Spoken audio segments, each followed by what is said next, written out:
नमस्कार, मी अनिल चित्तर आणि आपण पाहताय अन्न संस्कार। आजचा विषय तेल तूप खा आणि आरोग्य संपन्न व्हा। मित्रांनो, आता गेली काही वर्ष आपण ऐकतोय की आम्ही तेल खात नाही, तेल कमी करायला पाहिजे, तेल खाऊच नाही किंवा नुसतं बेट खावं। याच्यात किती खरेपणा आहे, किती सत्यता आहे ते आज आपण थोडंसं बघूया।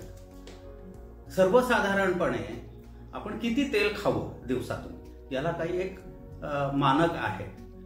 वर्ल्ड हेल्थ ऑर्गनायझेशन म्हणजे WHO स्टँडर्ड्स प्रमाणे आपण जेवढे काही उष्मांक घेतो, म्हणजे जेवढ्या कॅलरीज दिवसात घेतो, त्याच्यात 30% कॅलरीज या तुमच्या तेल किंवा तुपातून तुम्हाला मिळायला पाहिजे। आपण साधारणपणे दिवसातून 2000 कॅलरीज घेतो, याचा अर्थ 600 कॅलरीज या शरीराला तेल आणि तुपापासून किंवा तेलजन्य पदार्थापासून मिळायला पाहिजेत, फॅट्स पासून मिळायला पाहिजेत। आता 600 कॅलरीज मिळवायच्या म्हणजे कमीत कमी 65 ते 70% तेल शरीरात रिचलं गेलं पाहिजे। म्हणजेच 80 ते 85 ग्राम तेल आपण हे रोज खाल्लं पाहिजे, हा वर्ल्ड स्टँडर्ड आहे।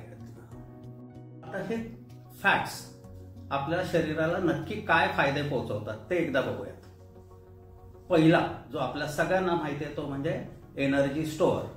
आपल्या शरीरात जी लॉंग टर्म म्हणजे जास्त काळासाठी जर एनर्जी स्टोअर करायची असेल तर त्याच्यासाठी फॅट फॉर्म मध्ये ठेवलं जातं।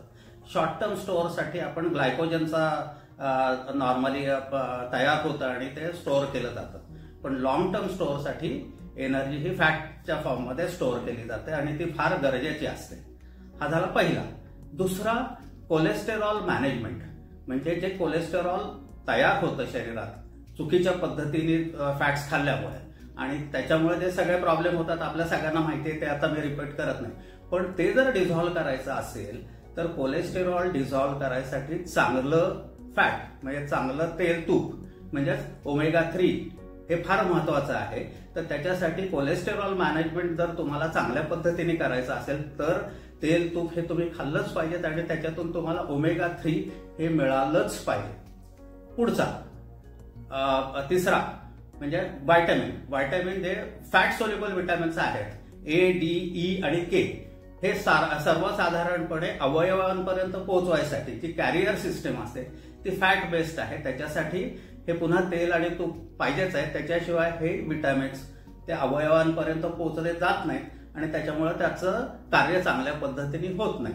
त्याच्यामुळे विटॅमिन ट्रान्सपोर्टसाठी पुन्हा फॅट्स आपल्याला पाहिजेच। चौथा, न्यूरोसिस्टम मेसेजिंग, म्हणजे आपल्या शरीरात मेंदूपासून जे आज्ञावली जी पाठवली जाते सगळ्या अवयवांपर्यंत ही पुन्हा फॅटच्या माध्यमातूनच पोहोचवली जाते। त्याच्यामुळे हे जे मेसेजिंग आहे याला न्यूरोसिस्टम मेसेजिंग म्हणतात। तर हे न्यूरोसिस्टम मेसेजिंग हे पुन्हा फॅट बेस्ड आहे, त्याच्यामुळे ती चांगली व्हायसाठी ही तुम्हाला तेल आणि तूप पुन्हा खाल्लंच पाहिजे। त्याच्या पुढचा पाचवा, ब्रेन डेव्हलपमेंट। माणसाच्या मेंदूला डेव्हलप करण्यासाठी सगळ्यात महत्वाचा घटक म्हणजे ओमेगा 3 हा पुन्हा एसेन्शियल फॅटी ऍसिड आहे, म्हणजे तो शरीरात तयार होत नाही, हा आपल्याला अन्नातूनच मिळवावा लागतो। त्याच्यामुळे ब्रेन डेव्हलपमेंटसाठी फॅटचं सेवन करणं अतिशय गरजेचं आहे। लहान मुलांना तर तुम्ही प्राधान्याने चांगलं फॅट दिलंच पाहिजे त्यांच्या ब्रेन डेव्हलपमेंटसाठी। पुढचा सहावा, मेम्ब्रेन डेव्हलपमेंट। आपल्या शरीरात जेवढ्या मेम्ब्रेन्स आहेत म्हणजे पडदे ज्याला म्हणतात, ह्या सगळ्या त्याच्या तयार होण्यासाठी आणि त्याच्या मेंटेनन्ससाठी आपल्याला पुन्हा फॅट्स हवेत। फॅट असल्याशिवाय कुठलीही मेम्ब्रेन तयार होत नाही। आता मेम्ब्रेन नाही म्हणजे काय होईल विचार करा। किडनी हे मेम्ब्रेन फंक्शन आहे, फुफ्फुस मेम्ब्रेन फंक्शन आहे, आतडी मेम्ब्रेन फंक्शन आहे, डोळ्याचा पडदा ही मेम्ब्रेन आहे, कानाचा पडदा मेम्ब्रेन आहे, स्किन मेम्ब्रेन आहे।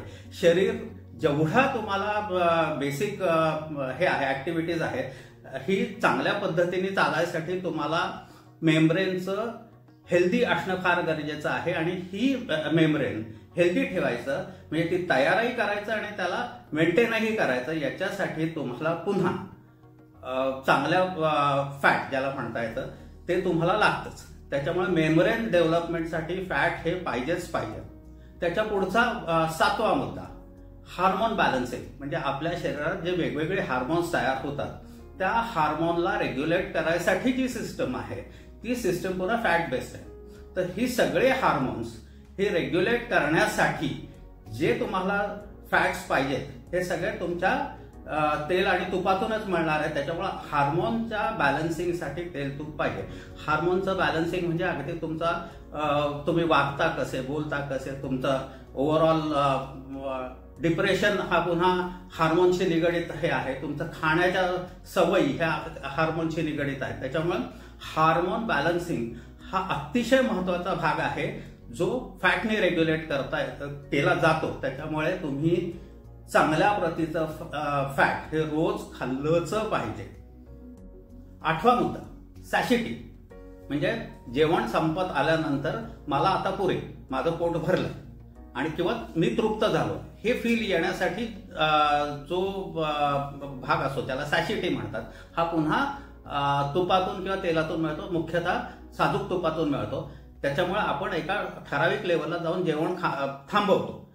ते वेट मॅनेजमेंटसाठी म्हणजे पुढचा आपल्या 9व्या मुद्द्यासाठी फार महत्वाचा आहे. वेट मॅनेज करायचं असेल तर तुम्ही योग्य प्रमाणात आहार घेतला पाहिजे.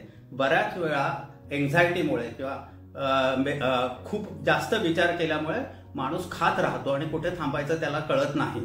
त्याच्यामुळे तो सिग्नल मिळणं कुठे थांबायचं हा तुपातून मिळतो. त्याच्यामुळे सॅशिटी हा 8वा मुद्दा झाला. 9वा वेट मॅनेजमेंटसाठी कुठे थांबणं हा तेल किंवा तुपातूनच येणारा सिग्नल आहे. आणि त्याच्याच बरोबर याच्यात असलेले ओमेगा 3 किंवा ओमेगा 6, ओमेगा 9 हे फॅटी ऍसिड्स आहेत. हे वेट मॅनेजमेंटसाठी सुद्धा फार उपयुक्त असतात. जर आपल्याला वेट मॅनेज करायचं असेल तर साजूक तूप हे खाल्लंच पाहिजे रेग्युलर बेसिसवर. त्याच्यामुळे वेट मॅनेजमेंट हा 9वा मुद्दा झाला. 10वा आणि सगळ्यात मोठा महत्वाचा कदाचित हा मुद्दा आहे की आता नवीन एक फॅड निघालं की खूप जास्त प्रोटीन खायचं.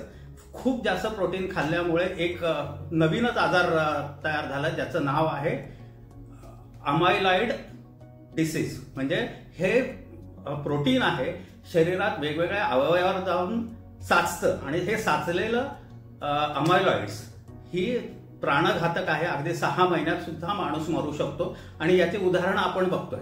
तर हे अमायलॉइड्सचं कंट्रोल करणं हे सुद्धा हे फॅटवर अवलंबून असतं. म्हणजे फॅट त्याच्यात फार महत्वाचा भाग एक रोल प्ले करू शकतो. त्याच्यामुळे अमायलॉइड्स रेग्युलेशन किंवा अमायलॉइड कंट्रोल किंवा अमायलॉइड मॅनेजमेंट हा एक महत्वाचा पुन्हा भाग आहे. खरं म्हणजे याच्यापेक्षा अजूनही खूप मुद्दे वाढवता येतील, पण हे 10 महत्वाचे मुद्दे आहेत जे आपल्याला ओरडून सांगतात की तुम्ही फॅट्स ही खाल्लीच पाहिजेत.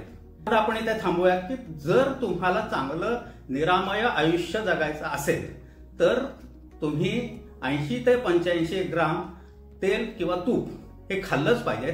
त्यातलं आता कुठलं तेल आणि कुठलं तूप हे आपण पुढच्या भागात बघूयात.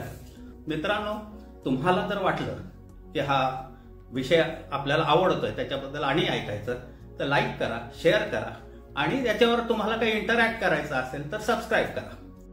आज इथे थांबूयात. भेटूयात लवकरच एक नवा विषय घेऊन. नमस्कार.